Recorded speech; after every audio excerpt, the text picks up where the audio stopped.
Aleksi në kuadër të trajnimeve të qendrës Saba. Sot do të flasim për momentin kur duhen vendosur katet në blet, teknika si duhet vendosur dhe si duhet veprojë gjithë secili bletëritës në momentin e vendosjes së kateve për sezonin që kemi përpara. Normalisht, domethënë, jemi në muajin prill dhe kjo është një nga procedurat normale për zonat qendrore të Shqipërisë ku ndodhemi në këto momente. Fillimisht duhet kemi kontrolluar bletët tona se çfarë force kanë dhe bletët duhet të kenë një forcë rreth 12-13 rrugëmiz, domethënë jo vetëm me 10 rrugëmiz, që të kenë edhe miz në kapak për çdo bletëritës. Në momentin kur vendosim katet, kontrollojmë bletët për çibuk, sepse mund të kenë bërë çibuk ose amzor, edhe mbasi i prishim çibukut, që mos lejojmë atë që është fenomeni i rojitjes, që është pjesë e kësaj faze në vijim. Atëherë spostojmë kornizat anësore me ushqim dhe i ngjisim lart në katin e dytë dhe në katin e parë vendosim 2 korniza të reja të lidhura, standarde, kurse sipër fillimisht vendosim në formën e kolonës, e lëm, domethënë në momentet e në javën e parë e lëm me 5 korniza lart. Dhe pastaj në vijimsi, sipas mbushjes me rrugët e mizës, bleta, vazhdohet edhe i shtohen kornizat e tjera deri në plotësimin e bletës që të jetë gati për prodhim.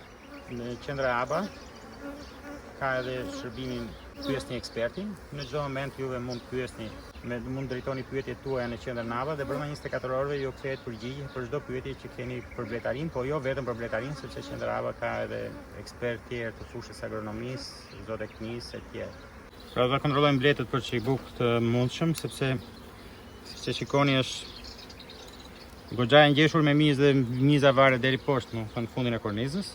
Dhe pasi mbyllim këtë proces, do vendosim kornizat të reja poshtë, edhe 2 kornizat anësore me mjaft, zakonisht i ngjisim lart që të kemi mundësi që të kemi sa më shumë të japim ato që quhet rifreskimin e pjesës poshtme ose ato mushkrit e reja që të zgjojë.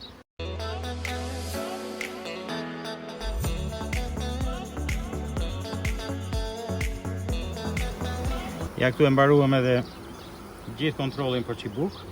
Vendosim, pozicionojmë kornizat siç tham.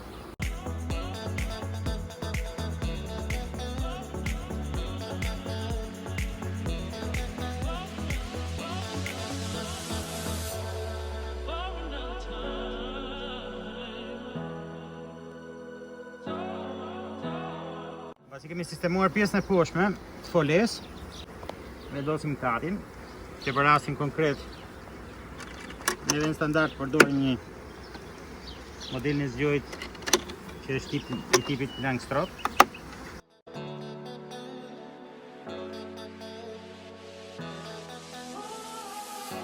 Shkojnë njëra me tjetrën, domethënë duhet jenë pingur, domethënë mbi njëra tjetrën. Ndryshe pastaj bleta është e detyruar që të ndërtoj ura për të hipur mbi to dhe krijohen deformacione me pjesë të hoje me pjesë dylli, që nuk është gjë e mirë sepse e lodhin bletën më shumë. Fillimisht tham që i vendosim në këtë formë 5 korniza.